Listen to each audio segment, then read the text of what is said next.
সবাই আমাকে বলে আপু আপনাকে ইন্ডিয়ান নায়িকাদের মতো লাগে, তামান্না ভাটিয়া আছে যে ওর মতো আমাকে লাগে। সবাই বলে আমার বডি ফিটনেস মানে আমার ফিগার দেখে সবাই বলে যে তামান্না ভাটিয়ার মতো লাগে। এত বড় মিথ্যা কথা ভাই, মানুষ যে এত বড় মিথ্যা কথা বলতে পারে, এর নাকি তামান্না ভাটিয়ার মতো লাগে। হোয়াটসঅ্যাপ বাঙালি, আমি back with another video. Welcome to sounds club. আজকের ঘটনা কি? তো আজকে দেখবো কিছু বিনোদনময় ভিডিও। তো আসেন দেরি না করে শুরু করা যাক।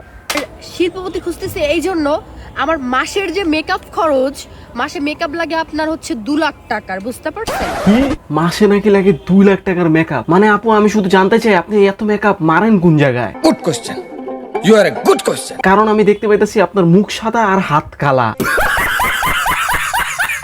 তাই বলি আপু 2 লাখ টাকার মেকআপ থেকে একটু হাতেও লাগায় নিয়েন 5-6 হাজার টাকার মেকআপ, তাইলে জিনিসটা ব্যালেন্সড হইব। নিঃসন্দেহে তুই ঠিক কথা বলেছিস। মানে ভাই আপুর 2 লাখ টাকার মেকআপের কথা শুনে তো আমি ঘাবড়ে গেছি। তাইলে আসেন দেখি সামনে আপু আর কি বলে। আর আমি যে ড্রেস আপ পরি, এই ড্রেস আপের দামও তো অনেক। এই শাড়িটার দাম হচ্ছে আপনার 80,000 টাকা। মানে এই শাড়ি বলে 80,000 টাকা? আমি বিশ্বাস করি না, আমি বিশ্বাস করি না। এই শাড়ি তো ফুটপাত থেকে 200 টাকা করে মানুষে কিনে, 200, 300, 500, আর এই শাড়ি নাকি 80,000 টাকা। মানে ভাই ফাপড় বাজির একটা লিমিট আছে। এই আপু তো দেখতেছি সেই ফাপড় বাজ, 80,000 টাকার শাড়ি নাকি পরছে। আমার তো মনে হয় জীবনে 80,000 টাকার শাড়ি চোখেও দেখে নাই, শুধু ফাপড়ে কাপড় ছিঁড়তাছে। তো আসেন সামনে দেখা যাক আপু আরো কি ফাপড় মারে। আর হাতের যে চুড়ি, এইগুলার দাম হচ্ছে আপনার 35,000 টাকা, বুঝতে পারছেন? আমি একটা নেল পলিশ ইউজ করি, এটার দাম হচ্ছে 25,000 টাকা। কিচ্ছু কমু না, আমি কিচ্ছু কমু না। মানে আমার কর কোনো ভাষাই নাই কিছু। ওই চুরি, উনার হাতের চুরি নাকি হলো 35,000 টাকা। অসম্ভব। এইসব চুরি হচ্ছে রাস্তাঘাটে বিক্রি করে 30, 35, 40 টাকা করে। ঠিক বলেছো। আর নেল পালিশ নাকি 25,000 টাকা। মানে ভাই এত বড় মিথ্যা কথা ওপর আল্লাহ তো ঠাড়া ফালাইবে আর উপরে। মানে ভাই ফাপড় বাজির একটা লিমিট থাকে। মানে ভাই পুরা ফাপড় মেয়েরা কাপড় ছিঁড়া ফালাইতেছে। কি আর কমু, 2 লাখ টাকার মেকআপ, 80,000 টাকার শাড়ি, 35,000 টাকার চুড়ি, 25,000 টাকার নেল পালিশ। তো এগুলো শোনার পর আমার আর কিছু বলার নাই। তো আসেন নেক্সট ভিডিও দেখা যাক। সবাই আমাকে বলে আপু আপনাকে ইন্ডিয়ান নায়িকাদের মতো লাগে, তামান্না ভাটিয়া আছে যে ওর মতো আমাকে লাগে। সবাই বলে আমার বডি ফিটনেস মানে আমার ফিগার দেখে সবাই বলে যে তামান্না ভাটিয়ার মতো লাগে। এত বড় মিথ্যা কথা ভাই, মানুষ যে এত বড় মিথ্যা কথা বলতে পারে, এর নাকি তামান্না ভাটিয়ার মতো লাগে। মিথ্যা বলারও একটা লিমিট থাকে। আর যে কইছে তো কইছে, বুঝলাম যে ও কয়া দিছে ভুলে, কিন্তু উনি এটা মাইনা নিল কেমনে যে উনারে তামান্না ভাটিয়ার মতো লাগে? নিঃসন্দেহে তুই ঠিক কথা বলেছিস। না মানে কি উনি কি আয়না মাইনা দেখে না? এর নাকি তামান্না ভাটিয়ার মতো লাগে। মানে কি কমু আর। মানে ভাই 80,000 টাকার শাড়ি ওইটা মাইনা নিতে পারলাম, কিন্তু উনাকে তামান্না ভাটিয়ার মতো লাগে এইটা মানতে পারলাম না। আমি তো নিজেকে আয়নায় দেখছি আমি অনেক সুন্দরী, সবাই হয়তো দেখছে আমি অনেক সুন্দরী তাই বলছে, না হলে তো বলতো না। না আপু আমার শুধু একটা রিকোয়েস্ট থাকবে, আপনি নিজেকে আবার ভালো মতো একটু আয়নায় দেখেন।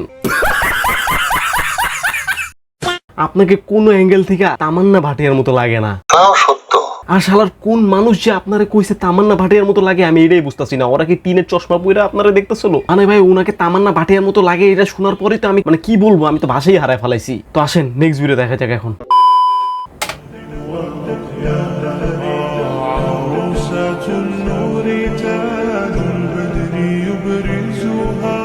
এই জায়গাতেই আমাদের মতো ছেলেরা হার মাইনা যায়, কারণ এইসব কাকুরা জোয়ান জোয়ান মাইয়া করে বিয়া করে ফলাইতেছে আর আমরা সিঙ্গেলই রয়ে যেতেছি আর সিঙ্গেলই রয়ে যাবো। মানে ভাই চাচা কামটা করলো কি?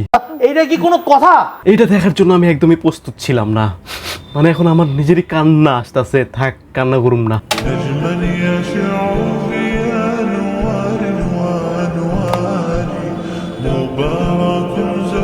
ওহো ওহো বাহ, শুয়ে পড়েন। কাকায় যেভাবে কোলের মতো শুইতাছে দেখা তো আমার চলতাছে। বলেন কি আমার মতো আর কার কার চলতাছে কমেন্টে বলে দিয়েন। যাই হোক কাকা, আপনার ডেট তো এমনি এক্সপায়ার হয়ে গেছে গা, জীবনের মনে আর কিছুদিন আছে, একটু এনজয় করে নেন। তো এইসব দেখা দুঃখে আর কিছু বলার নাই। আসেন নেক্সট ভিডিও দেখা যাক। তো আজকে আমি সিগারেটের পায়েস বানাবো। তো আপনারা যদি এই সিগারেটের পায়েস বানিয়ে খেতে পারেন, সারা জীবনের জন্য আপনাদের নেশা কেটে যাবে। আমি কি ঠিক শুনলাম? মানে ও সিগারেটের পায়েস বানাবে এমন কিছু বলছে নাকি? ভাই ওই সস্তা নেশা কইরা এইসব আবল তাবল কইতাছে। সিগারেটের পায়েস বানায় খাইলে নাকি নেশা কেটে যাবো? আরে বেটা এই পায়েস খাইলে মানুষ বাঁচবো নাকি যে নেশা কাটবো? আর এই পায়েস খাওয়ার পর তো ডাইরেক্ট উপরে।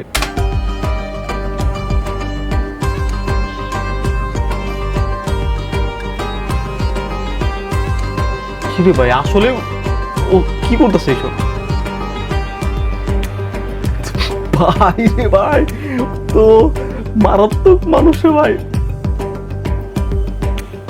শালার পুত বানাইছে দুধ সিগারেট নষ্ট কইরা পরে ফালাইয়া দিছে, খায় তো আর নাই। আমি তো ভাবছিলাম খায়া দেখাইবো, তাইলে না এই সিগারেটের পায়েস বানানোর চেষ্টা করতাম বাসায়, কিন্তু ওই নিজে সিগারেটের পায়েস বানায় নিজে ফালাইয়া দিছে। মানে ভাই বাটপার রে ভাই। সস্তা নেশা করলে যা হয় আর কি, মানুষ আবল তাবল চিন্তা করে আর আবল তাবল জিনিস বানায়। সিগারেটের পায়েস তারই একটা এক্সাম্পল। আর ওই নিজের পায়েস বানায় নিজেই খায় নাই। So do not try this at home. তো আসেন এখন নেক্সট ভিডিও দেখা যাক। আমার জামাই মরে গেছে। আরে ওনার জামাই মারা গেছে, মানে কি বলবো আর, খুবই কষ্ট পেলাম। আন্টি, কাকি, চাচি, খুবই কষ্ট পাইছি আপনার জন্য। আপনার জামাই বেহেশত নসিব হোক। আর আর কি বলার নাই, আসেন সামনে দেখি। আমি বিয়া শাদি বসবো, হ্যাঁ, আমাকে যাই বিয়া হইব তাকে আমি এই 500 টাকা দান করবো। মানে ভাই একটু আগে এই চাচির লিগা খারাপ লাগতেছিল, ওনার হাজবেন্ড মারা গেছে, চাচায় মারা গেছে এর লিগা, কিন্তু এখন শুনতেছি উনি আরেকটা বিয়ে করবো, আর যারা বিয়ে করবো ওরা 500 টাকা দিব। তো ভাই কার কার 500 টাকা লাগবো, জলদি এই চাচির লগে দেখা করেন, 500 টাকা উপহার পাইবেন বিয়া করলে। কিন্তু আমার একটা দোষ আছে, হ্যাঁ দোষও আছে। আমি গমের ভিতরে জামাই ঠাইসা ধরি। তো চাচির একটা দোষ আছে, ঘুমের মধ্যে উনি নাকি ঠাইসা ধরে। আমার তো মনে হয় চাচা যে মরছে, চাচির এই ঠাইসা ধরাতেই চাচায় মনে হয় মরে গেছে গা, আমি শিওর। ঠিক বলেছিস। তো কোনো সৌভাগ্যবান যদি ব্যক্তি থাকে, চাচিকে যদি ভালো লেগে থাকে, 500 টাকা যদি লাগে, তাহলে চাচিকে নক দিয়েন, চাচির সাথে বিয়েটা করে 500 টাকা উপহার পাবেন। আর রাতের বেলা তো আছেই, চাচির ঠাইসা ধরবো আপনারে। তো এইসব ভিডিও দেখার পর আমি আর নিতে পারতাছি না, তো আমি এখন যাব চাচির জন্য বর খুঁজতে। তো দেখা হবে নেক্সট ভিডিওতে। ভিডিওটা ভালো লাগলে সাবস্ক্রাইব করেন, আস্তে করে লাইক বানানোটা চাপ মারেন। দেখা হবে নেক্সট ভিডিওতে।